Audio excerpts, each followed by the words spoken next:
Don't worry about it. It's just locker room talk. Hello, everybody, and welcome to Locker Room Talk. We have a great second season coming to you, but we're going to do it on a slightly different schedule this year. You'll hear more about that later. But to lead into the second season of Locker Room Talk, I decided to talk to Kelly Farmer, who has written a couple of books about women's hockey and romance, which I know that all of you are very invested in. Otherwise, you wouldn't be here. So, Kelly, welcome. Thank you for joining us. Thank you for having me. I'm super excited to be here. So I guess let's start at the beginning. What was the inspiring moment or like the inciting incident that led you to decide you were going to write about this specific niche? So it has a very specific beginning. It was the 2018 Winter Olympics, the gold medal game between Team USA and Team Canada, the nail biter that went into the shootout. I had written a couple of hockey books many years ago. They were male-female romances. And so in one of them, I had a female goalie who played for Team USA. And so I always kind of had like an affinity for Team USA and women's hockey.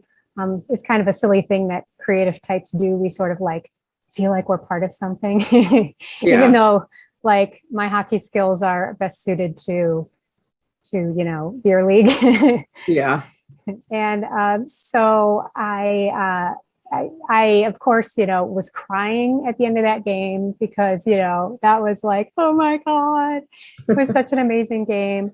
And during the Olympics, the commentators and like the hockey world kind of went crazy about like all of the cross-border romances that were happening in real life. And like the Chulettes had just had a baby and everybody was like, this is so cute. And so, of course, my brain was like, bing, that would make a fantastic story. Yeah. And so it was funny, actually, the first idea that I had was like a cross-border, US Canadian romance and their rivals. Oh no. And that was actually the second book in my series that ended up happening. It wouldn't have worked for the first book. So the book series is actually called the Out on the Ice series because the first book, I have handy references. The first book is called Out on the Ice. There you go. Yeah, this is the cover where everyone says, is that Megan Rapinoe? I don't think she can skate, but it is not, but I love this cover. So this is actually a story about the purple-haired gal, Amy, plays in a fictional women's league, the North American Women's Hockey League, with 6 teams. That's crazy. What a coincidence. Yeah, it's fiction, very closely related to a real team. And then Caro is actually retired and runs an all-female girls hockey school. So that's the first book in the series. And then the second book in the series is called Unexpected Goals. And this is the one that is the US Canadian. She plays for Team USA. She plays for Team Canada. She's a goalie. She's a forward. And there was a very controversial run-in at the last Olympics between these two. And now they are teammates on the same Boston professional women's team. So, and the girls from the women from the first book make an appearance in the second book. Right? Yeah. Amy is actually, she plays up for the Boston Ice, my main fictional team. So you get to see like, one of the great things about writing sports romances is you already have like this pool of people that just kind of like are in all the books because they're, unless you got they a get roster. traded. Yeah, exactly. So it's fun to like let their stories continue through the series. Yeah, I think that was one of the things that I really liked reading the second one was like, I know those guys. Mm-hmm. Like being able to pick people out, I thought was fun. But I also think that the goalie forward dynamic is really fun because I don't think that that's a thing that we've seen, at least that we know about in this cross-border romance. Like we've had, I mean, I guess Chewie was a defenseman for a time, but like primarily she was a forward and Kara was a forward. And then Duggan and Apps were both forwards who wore the same number, which I think is hilarious. Yes. Kathleen Kauth and Janet Hefford were both forwards, maybe. I don't remember exactly, but I not definitely haven't seen a goalie yet.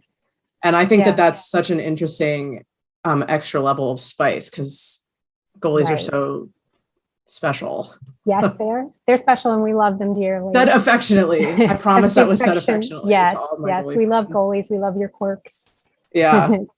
Yeah, but I totally agree, because it was like, take two people who are already going to have some animosity, and like, what can make it worse? Yeah. Well, one of them scores goals on them, or the other one stops the goals, and that's just gonna make them hate each other that much more. Yeah. So you said before you had written some male-female romances, and I know that the Olympics was and the hype around the Olympics and all of the like actual romances in real life is part of what inspired you. But what do you think, having written both of them, what do you think you feel like is different between writing a male-female romance and a female-female romance in kind of the same like world? That's a good question. I think the biggest problem, I mean, for, when boys and girls are younger, they can play on the same teams, but there is that level where they like go their separate ways. So they're never actually going to be like in competition with each other, right. Or they won't be teammates, or they, they could certainly work for the same team or work for the same organization, but like there's that like slight separation. Whereas for, women, for the most part, they did play at some point, or they're active players, or they're coaches, or so they've been in super direct contact. They've shared locker rooms. They've been roommates. Like there's just it's so much more intimate. It's just sort of the nature of the beast. And the other layer to it is, in queer romance, there's that level of how out is someone.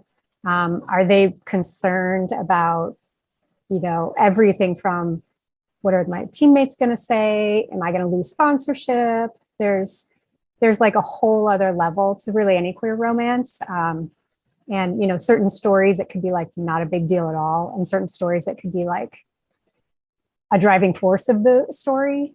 So, I think it's a lot more fun, to be honest, to write these stories. I was curious about it just because I feel like it's such a niche that isn't being filled for whatever reason. I think female romance in general is not served as much as a community as male romances are.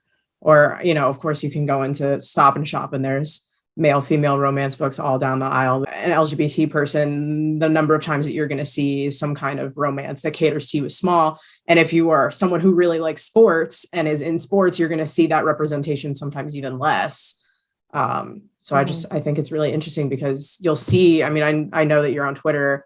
So much of what drives fandom for women's sports in particular is an attachment to the narrative and an emotional connection to the narrative, which I think you're seeing more in men's sports now than you were, but it's a little bit different for us. So it's like something that I think is missing. And so I was really excited to see that you were writing those books and to read them. And I hope that the people who are watching this, who I know are invested in narratives, will get invested in this too.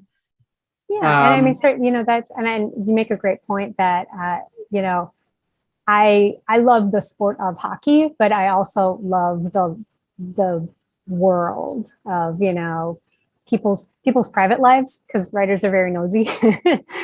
We always are kind of like, I want to know more about like XYZ. Yeah. So it's just a lot of fun to explore, the world and what's going on off the ice. When did you start watching women's hockey? I was late to the hockey fandom. And I think it was actually funny. It was because I got this idea, probably in my 20s. I literally just had an idea pop into my head about like this guy who was like, should have gone pro, but had like a career-ending injury, and so he never went pro. And so it's like the story about this guy, and it's a romance. but I didn't know anything about hockey. Like, like I knew like it's played on ice. I can't watch Blackhawks games at home. Like that, like literally that's all I knew. So I bought Hockey for Dummies, and like I literally like learned by just like watching it and literally reading Hockey for Dummies. But so as I got interested in hockey that way, then it was about the time, it was before the 2002 Olympics. And of course, since they were in Salt Lake and it was only the second time women's hockey was going to be there, then I sort of like got interested in, the women's hockey world is really cool too. And then the next hockey book I wrote was with the female goalie. And that's when it just sort of became like this thing I loved so much. And it's been so amazing watching the sport grow. Yeah. Like for some older folks like me, it makes me sound like I need a walker. Older folks like me, like it just didn't exist. When I was younger, if girls wanted to play hockey, they played on the boys' teams, and maybe they got to play in college. And, the top 25 women in our country got to play for the national team, and that was it. Yeah. So super cool to see just how far it's come. Do you have any plans to write another one, or are you just kind of seeing how it goes for now? There'll be at least 3. Okay. I've got the 3rd one going. Okay. The working title is Calling the Shots, and it's 2 rival head coaches. Ooh, I love that. Because that right there is like, one of them has to win and one of them has to lose. Yeah. And it's another level of like, you just have to watch, like you're on the bench and you can only do what you can do. Whereas I feel like the players, I'm thinking, especially in the second book, like have a little bit more control over like how you play in theory. So that's going to be really the coaches cool. are just for that now. Yeah. And they have a bit of a history. So it's kind of a fun one. One of them, I'm excited. One of them is like my favorite. She's one of those characters that just kind of like bursts into my head and goes, here's my book. I'm going to say whatever I want. And it's usually the F word. Yeah. So I love that. She's really fun to write.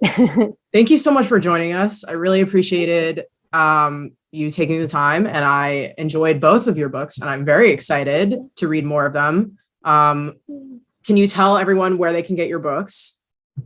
Yes. The best way to do all your one-stop shopping is my website, which is kellyfarmerauthor.com. I have links to my socials there. There's a books page where you can not only read about the books, but also order or buy the books. You can gift books too, 'tis the season. Ooh. So if you're looking for that perfect gift for that, hard to buy for person in your life. Probably one of these books. Yeah, like, and they're ebooks, they're digital. So like you don't even have to wrap them. You can just be like, here, I've sent you a book. Everyone is getting one of these books for Christmas now that you're telling me that.